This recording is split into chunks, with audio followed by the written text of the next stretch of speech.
आज Pulsar 125 CC है BS6। ये स्टार्टिंग प्रॉब्लम कर रही है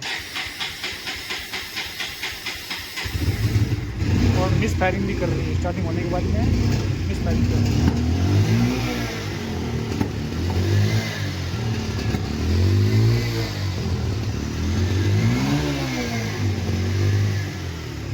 और एक्सीलरेटर देते ही बंद पड़ जाती है।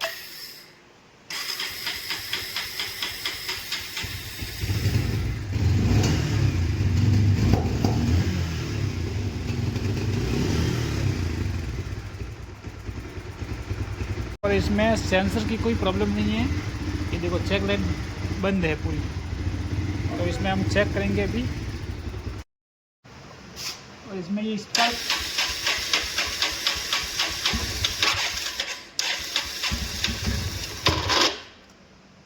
इसमें करंट भी बिल्कुल सही आ रहा है।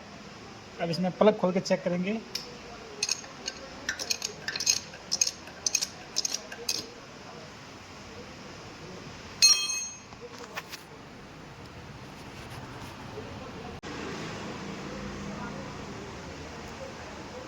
ये प्लग का गैप देखो पूरा दब गया है। प्लग के गैप को सही करके फिर लगाएंगे वापस इसको। अब ये गैप बिल्कुल सही हो गया देखो।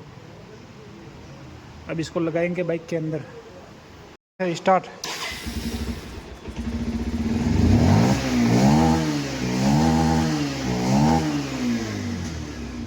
बिल्कुल सही हो गई है बाइक।